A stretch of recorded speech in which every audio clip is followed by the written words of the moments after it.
Ovo je emisija o demografskoj budućnosti Srbije. U centru pažnje je život malih opština i ruralne sredine, jer opadajuća demografska linija najviše pogađa sela i postoji opasnost da do kraja 2040. godine čitavi krajevi Srbije ostanu bez stanovništva. Zato je više nego potrebno da država podstiče i zastupa natalitet stanovništva, jer se u Srbiji na 1000 građana rodi 9 beba, a 15 ljudi napusti svet. Nepovoljne ekonomske, socijalne pa i zdravstvene prilike u Srbiji i mogućnosti njihove promene prostornom i socijalnom pokretljivošću, u traganju za potrebnim poslom, pismenošću i obrazovanjem i adekvatnim uslovima života, već nekoliko decenija unazad utiču na brz odliv stanovništva, naročito centralne Srbije i Vojvodine. Vlada Republike Srbije formirala je Savet za populacionu politiku kao prvi korak strategije za obnavljanje stanovništva u Srbiji. Kao drugi korak priprema se pilot projekat za sufinansiranje lokalnih zajednica koje su zainteresovane da sprovedu mere populacione politike na svom području.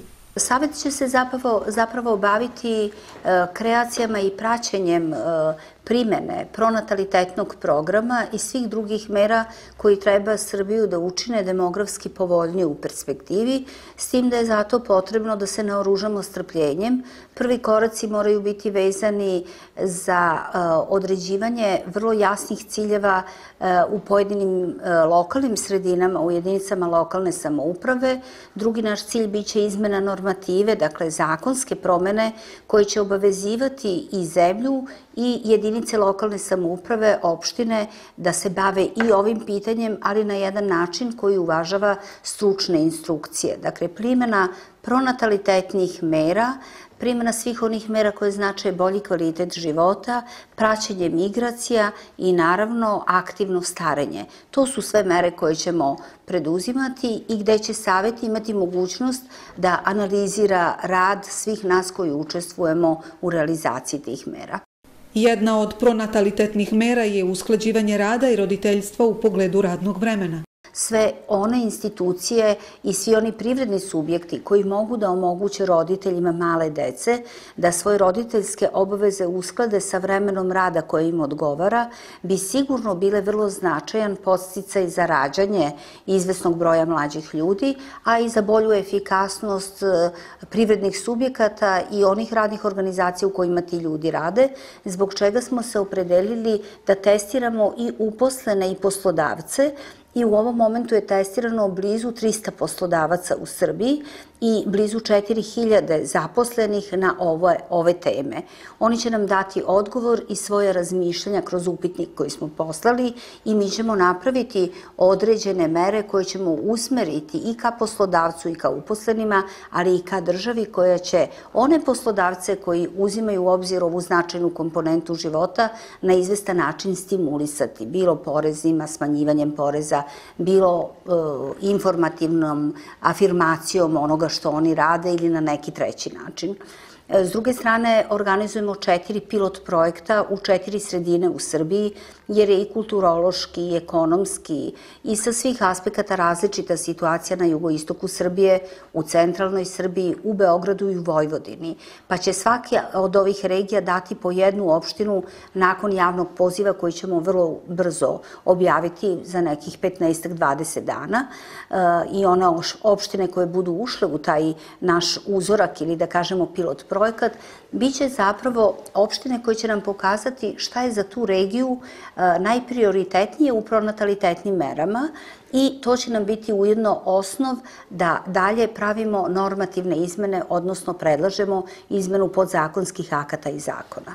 Ministarstvo zaduženo za demografsku i populacionu politiku sarađuje sa Srpskom akademijom nauka i umetnosti, sa Institutom za društvene istraživanja, sa svim institucijama koje se bave statistikom, migracijama, obrazovanjem, popravljanjem zdravstvenog statusa građana. A kada su resursi Vlade Republike Srbije u pitanju, sarađuje sa ministarstvima za rad i socijalna pitanja, za zdravstvo i obrazovanje, informisanje, lokalnu samoupravu, privredu i poljoprivredu. Tako se po rečima ministarke Slavice Đukić-Dejanović jedna mini vlada okupila oko demografske politike. Mi mislimo da mladi u predškolskom uzrastu treba da razvijaju pojmove na svom nivou o tome koliko je porodica važna, koliko je reproduktivno zdravlje važno, koliko je porodično stablo važno i tada se počinje formirati odnos prema populacionoj politici kod dečaka i devojčica u predškolskom uzrastu. U školama mislimo da je jako važno da obrazovni programi sadrže i znanja o reproduktivnom zdravlju, jer zapravo nije sramota nešto znati o tome, posledice neznanja su drastične. S treće strane mislimo da naravno populacija adolescenata koja zapravo treba da bude nosilac reproduktivnog zdravlja i ostvarenja, treba da bude još u prethodnom periodu informisana i u porodici i u školi, ali treba da ima i najneposrednije informacije. Stariji treba o ovoj temi da razgovaraju i da se uključe u podršku mladim porodicama. Vi imate sredina gde nema dovoljno prostora u obdaništima za ljude koji bi radili i imali može biti više dece, a imate mlade penzionere koji mogu da pomognu sinove, ćerke, snaje i tako dalje i mislimo da i neki servis koji bi uključivao starije da pomognu porodicu bi dobro došao. Posebno je važno da usmerimo zahteve ka jedinicama lokalne samouprave zbog različitosti koju imamo na teritoriji Srbije i zbog specifičnosti svake opštine. Svaka investicija u seosku sredinu i stvaranje uslova da ljudi tu rade i organizuju kompletan život je prava podrška demografskoj budućnosti Srbije. U tome svaki pojedinac treba da da svoj doprinos. Svaka investicija u seosku sredinu i stvaranje uslova da ljudi tu rade, da tu organizuju svoj kompletan život, uključujući i porodični, i rađanje i vaspitanje dece je sigurno pravi korak, ali bez adekvatne infrastrukture, bez obrazovnog sistema, bez zdravstvenog sistema u seoskim područjima koji mora pokriti sa zdravstvenog aspekta stanovništvo, sigurno to nećemo moći da uradimo, tako da su to planovi koji su vezani za integrativne procese saradnje i u vladi i u institucijama van vlade. Ja bih posebno apelovala na mediji i nevladin sektor koji nam je vrlo potreban u svemu ovome, jer ne može ni samo vlada, svaki pojedinac treba da da svoj doprinos kada je u pitanju natalitetna, pronatalitetna politika, populaciona politika i demografija. Volite se za Srbiju, poručuje ministarka Slavica Đukić-Dejanović. Ja bih rekla jednu poruku koja se zapravo odnosi na sve ljude koji su u potencijalu da budu roditelji ili da povećaju broj članova svoje porodice. Rekla bi volite se za Srbiju. Jer zapravo to je ona poruka koja obezbeđuje da zaista nas ima više s jedne strane, da obezbedimo obrazovni i kulturni nivo budućnosti, na kraju radnu snagu, jer sve što radimo, ta makroekonomska stabilnost, ta spoljnopolitička aktivnost da naravno živimo u miru, da živimo kao sav ostali svet, gubi smisao ako nas nema. Da nade u obnovi malih sredina, sela i života u njima ima, pokazuju opštine koje ulažu u prirodni priraštaj i sprovode druge mere okupljanja i razvoja zajednice. Pre svega tu nadu čeliče porodice koje i pored primamljivosti velikih gradova ostaju na svom domaćinstvu i okupljaju porodični život na selu. Krenuli smo na obronak Kolubarskog reona. Mala i ekonomski skromna opština Ljig ne pruža mnogo mogućnosti građanima. Meštani se ipak snalaze. U selu Brančiću nosilac domaćinstva, diplomirani rudarski inženjer Uroš Marković sa svojom suprugom Dankom izrodio je 4 dece. Na predačkom imanju živi u zajednici sa ocem i majkom, jedini je zaposleni, a 3 generacije žive u miru, slozi i napretku. Kao što red nalažu u patrijarhalnoj porodici, prvu reč je započeo otac Milan. Mi smo starosedioci. I deda i pradeda su ovde se rodili, živeli, i moj otac, ja, svi smo uglavnom starosedioci. Ko zna kad se doselili naši stari. Bavili smo se svi poljoprivredom, zemljoradnjom, stočarstvom, i tako, uglavnom, seljačkim poslovima. Ja sam drugo, najstariji sam od oca, otac je upokojio se, ja sam drugi, imam unuka Milana trećeg i ovog Božidara, Damjana, Jovana. Još ovde nismo se svi ni okupili, neki su imali obaveze da ne budu prisutni, nisu mogli. Vi imate koliko sinova? Ja imam 2 sina, Svetolika i Juroša. Svetolik je sveštenik u Ljigu i on ima puno dece. I on ima 5 dece, 4 ćerke i 1 sina.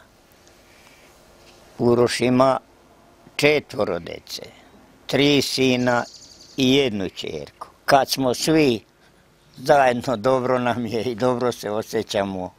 Svi nam je lepo i udobno i drago što se tako sastajemo i što smo, još hvala Bogu, zdravi. I Milanovoj ženi je srce na mestu što je porodica na okupu uz najstarije članove i što ima puno unučića. Jesam doživjela, hvala Bogu to. Je li srce na mestu? Jeste, i puno srce. Radosti i veselja svaki dan. Je li pomažu unuci i snajka? I dobre i snajke i unuci i sve dobro. Uroša smo pitali kako je organizovao porodični život s obzirom da je vitalna snaga i nosilac domaćinstva. Radim u rudarskom bazenu Kolubara u Lazarevcu, a popodne kada dođem kući onda me čekaju ovi poslovi vezani za poljoprivredu, zemljoradnju. Radimo svi koliko ko može, i ja kad dođem i supruga Danka preko dana, pošto ne radi, tu je, roditelji i oni koliko mogu, deca također, pored svojih obaveza i pored učenja, moraju i oni da pomognu malo. Znači moramo svi da bi održali ovo domaćinstvo i da bi se organizovali, da bi bilo nekog reda i rada i borimo se. Kako vam prija kombinacija grad-selo? Je li ima tu? Pa dobro, mi smo, smatram, blizu grada, nismo daleko, znači i ne smatram ovo bukvalno nekim selom. Ipak kao neko više prigradsko naselje. I tako da sam želeo tu i ostao sam tu. Možda su deca sad, možda bi oni voljeli da su u gradu ili negdje, ali sad je tako. Imaće prilike da izaberu i oni kada odrastu. Kada razmišljate o onome šta pruža grad i šta pruža selo, kako biste napravili tu neku vrstu podvojenosti? Pa dobro je u gradu i tamo ljudi žive i gde ko voli, gde je izabrao i gde mora i može. Za nas sada u ovoj situaciji ipak ta finansijska situacija nije dobra da bi sad mi mogli i da idemo i da živimo u gradu. I da možemo, znači ne možemo, a ipak sam izabrao selo, tu sam i rođen i volim da živim tu i smatram i za decu da je bolje da budu tu na selu, a sve im je dostupno, znači što pruža grad i njima odavde je sve dostupno. Možda malo teže i zbog prevoza, ali dostupno im je, znači da se bave svim dodatnim aktivnostima van škole kao i deca u gradu. Znači tu nisu onemogućeni. A koliko sam život na selu može vaspitno da deluje na decu s obzirom da su oni u obavezi da rade? Pa u svakom slučaju to življenje u prirodi uvek obogaćuje čoveka, uvek čini ga iskusnijim i jačim nego možda na neki način decu u gradu. S druge strane, pored tih obaveza koje imaju, znači pored škole, moraju i nama da pomognu, to ih odvlači. Svjesni smo te sadašnje situacije da su deca dosta vezana za mobilne telefone i kompjutere. Znači oni ipak na neki način su manje za to vezani. moraju da budu manje vezani zbog svojih obaveza.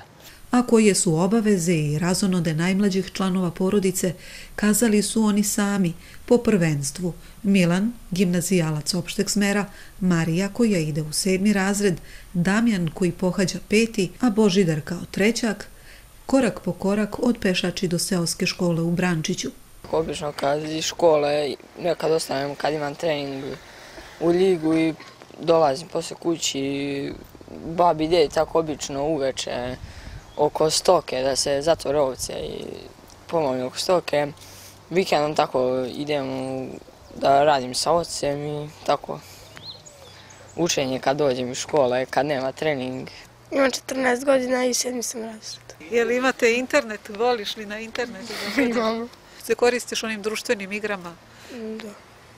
Facebook i tako? Da. A Damjan je ove godine u 5. razredu i prvi put putuje do Ljiga, je li tako? Da. I jel ideš sam ili te mama vodi?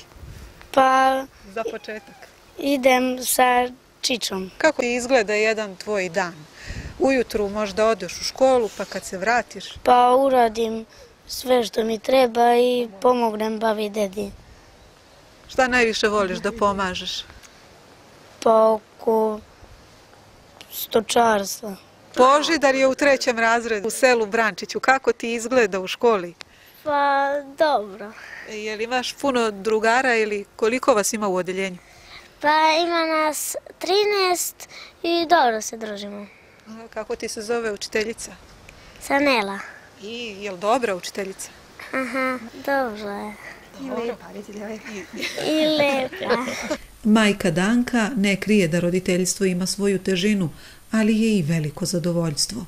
Patrijarhalno vaspitanje i težina pronalaženja posla uticali su na ovo opredeljenje.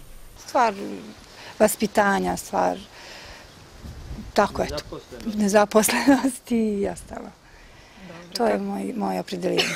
Da bude majka, prvenstveno majka, pa posle sve ostalo ako bi nešto došlo. I kako izgleda mamin dan? Vrlo težak. Ne plašim druge mame, ali teško je. Sa 4 dece koje idu u školu, spremiti ih u školu, samo to. I sve ostalo. Dobro, jel se radi posle škole sa decom ili su ona samostalna? I radi se dosta, pošto već je poznato da većina dece i koristi neke profesore, nešto dodatno. Oni to nemaju, pa im ja pomažem prilično. Mislim, nisam profesor, ali mogu da im pripomognem manjoj deci. A posle Milan, ovo i drugo i tako. Dobro. Pomažemo se. Dobro. I kad se tako završi dan, mama je uvek zadovoljna? Pa zadovoljna sam. Nekad nisam, ali u suštini sam ipak zadovoljna. To je, eto, tako. Nije svaki dan isti, ali je ipak dan prošao. Prođe i dođe drugi dan i tako. Da li majci nedostaje raznovrsnost ličnog života ili je radost sa porodicom nešto što nadoknađuje? Dobro, uvek postoji neka praznina, nešto što bi možda, tu sam ispunjena što se tiče porodičnog života. Sad možda bi još mogla nešto da radim, to mi je ono što mi nedostaje, volila bi još nešto da profesionalno da se bavim nečim, malo još nešto dodatno, ali nema za sad ništa. Obično kažu da su žene u takvim situacijama preopterećene i da uvek se nešto gubi, ili gubi posao ili gubi porodica. Kako vi razmišljate? Pa ja mislim ako neko nešto voli, ako ima razumevanje sa strane i ako želi da može puno toga da radi. Da je to sve stvar volja i želja. Markovići polako grade novu kuću na imanju. Voleli bi da se imanje održi i traje u budućnosti, ali ostavljaju svojoj deci slobodu izbora kako će i gde će organizovati svoj život. Važno je da budu dobri ljudi i da se usmere ka činjenju dobrih i korisnih dela. Pored ove postojeće, znači, koji je otac sagradio, počeli smo da zidamo i novu kuću, znači, pošto nas je sad i 4 dece, počeli smo. Malo smo sad usporili sa gradnjom zbog ekonomske situacije, ali da će Bog završit ćemo je. Kako vi vidite budućnost svoje dece ovde na imanju ili kako? Pa kako njihova budućnost zavisi od njih, kako budu učili, kako bude i sam život, kako bude se nametnuo. Znači, oni će izabrati da li će ovde živjeti ili će negde otići za poslom, gde im bude bolje, gde budu oni više voljeli, mogu da izaberu. Naravno da bih volio da neko ostane i ovde. Šta je bilo presudno, zbog čega ste ostali u ovom selu i kako vi vidite budućnost svoje dece, kako ćete ih usmeravati, s obzirom da su oni i uspešni u školi, možda njih čeka neka druga budućnost izvan ovog sela? Presudno je bio moj muž, koji mi je bio najvažniji. Ja sam se udala za njega i sad nije mi bilo važno gde živim, da li je to bilo gde, ne znam.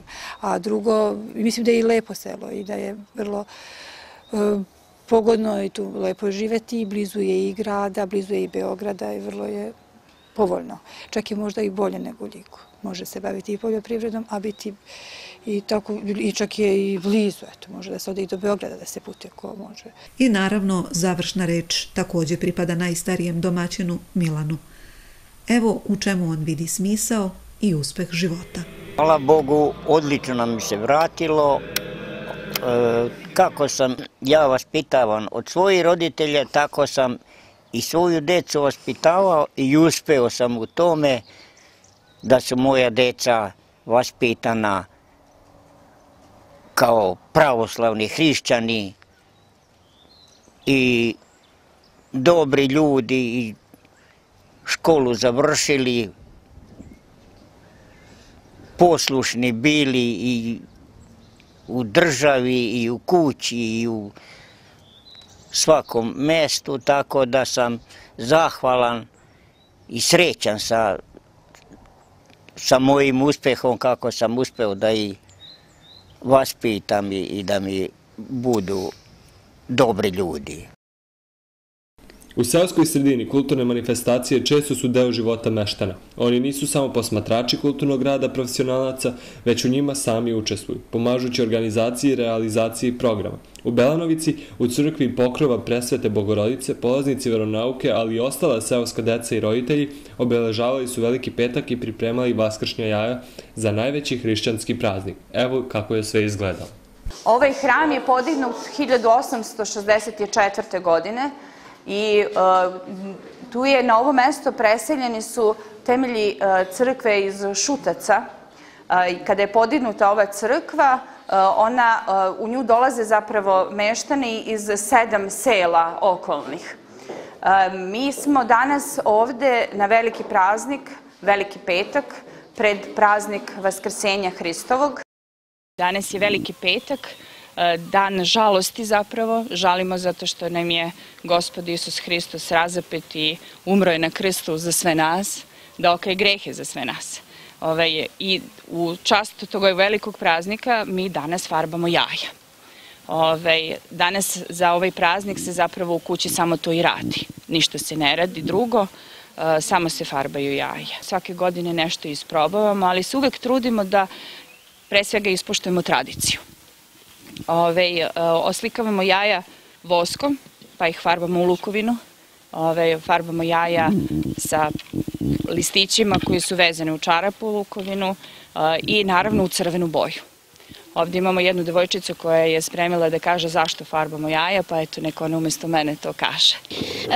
Farbaju se jaja zato što je Marija Magdalena otišla u Rim i rekla je caru Tarebeju da je vaskrso Hristos. On nije verovao da je vaskrso Hristos, a čak nije ni verovao da mogu ova jaja u korpi se oboje odjednom crvenom bojom. I Marija Magdalena je rekla Hristos vaskrse i sva jaja su se ubojila u crveno. I onda je kralj počeo da veruje u to. Pred Vaskrs znamo da je veliki časni post i da se svi pripremamo za pričešće i da kroz post zapravo isto slavimo ovaj praznik. Pa evo imamo jednog dečaka koji je na svoje času veronauke naučio nešto o postu. Vaskrsni post se naziva i časni post i traje 48 dana. Prva nedelja je čista, druga je pačista, treća je krstopoklona, četvrta je sredoposna i peta je gluvna, šesta cvetna i sedma je strasna. Ja i moja sestra ceo svaki post postimo i baš se trudimo i uvek smo dobri tokom posta. Pošto je već proleće i pošto je toliko u prirodi toga što možemo iskoristiti za lepu i dekorativnu i zdravu hranu na vodi, tako da smo i mi danas pripremile primjera radi pitu koja je posna sa povrćem od domaćih kora, čorbice, pasulj, projice, projino brašno, i ono može da bude zastupljeno. Tako. Fino, ali evo ima nešto što je interesantno, taj lonac, šumadijski lonac. Uz pomoć ljubavi najobičnija supica se može pretvoriti u pravi delikates, pa tako i ovaj takozvani šumadijski lonac, koji je napravljen od slatkog kupusa, krompira, šargarete, origana i na vodi je listan. Mi znamo šta je Vaskrs, Vaskrsenje, znamo da je vera naša zasnovana na Vaskrsenju Hristovom i Bogu hvala pa smo hrišćani i imamo tu radost i možemo da doživimo taj veliki praznik. Za Vaskrs ujutru dolazimo svi u crkvu na liturgiju, pričešćujemo se jer smo se spremali postom, molitvom i nakon pričešća ulazimo u crkvene trpezarije gde nastavljamo slavlje. Lome se vaskršnja jaja, u našem hramu se organizuje takmičenje među decom ko će biti sa najjačim jajetom, dobijaju deca poklone, doručkujemo svi zajedno i nakon toga nastavljamo da praznujemo u našim domovima. Vaskrs je dan sveti. Vaskrs je dan sveti. Da se bogat siromaha seti. Da se bogat siromaha seti. Da obiđu zdravi bolesnoga. Da obiđu zdravi bolesnoga. Da veseli teše žalosnoga. Da veseli teše žalosnoga. Da se sretnik s nesretnikom druži. Da se sretnik s nesretnikom druži. Odbačenom da se ruka pruži. Odbačenom da se ruka pruži. Nek od zvona sva se zemlja trese. Nek od zvona sva se zemlja trese. Mir Božiji, Hristos vaskrese. Ljudi likujte, narodi čujte, Hristos vaskrese, radost donese. Ljudi likujte, narodi čujte, Hristos vaskrese, radost donese. Zvezde igrajte, gore pevajte, Hristos vaskrese, radost donese. Na današnji najveći hrišćanski praznik Vaskrsenje Hristova htjela bih da poželim svu sreću svim hrišćanima, da vam poželim da se izmirite, da se volite, pomažete starima i nemoćnima, da pomognete komšiji, da budete jedni uz druge, da lečimo bolesne, da dolazimo u crkvu, da se molimo Bogu. Radost donese, mora budite, zveri ličite, Hristos vaskrese, radost donese. Nad Srbijom nadvila se tuga, hoće bela da zavlada kuga. 15 humki, a jedna kolevka, o Srbijo, majko, šta dočeka. 15 umre, a rodi se jedno, propast preti, to je očigledno. Sve je manje gunja i opanka, sve je manje srpskih potomaka, sve je manje prela i pletilja, sve je manje srpskih porodilja. Rode jedno ili dva deteta, retko troje, o trojice sveta. Pomozi nam i ti, mili Bože, da se od sad Srbi više množe, dece male da bude ko pčela neka žive prela i posela, da se čuva srpska tradicija, da Srbija bude što snažnija, bogatija, veselija, mlađa i što više dece nek se rađa. Nikad više da ne bude rata, svaka seja nek ima 3 brata i brat mili 3 mile sestrice, budućnosti nema bez dečice. Sveti se može, Hristos vaskrese, radost donese. Slava ti Bože, sveti se može, Hristos vaskrese, radost donese. Hristos vaskrese. Hristos vaskrese.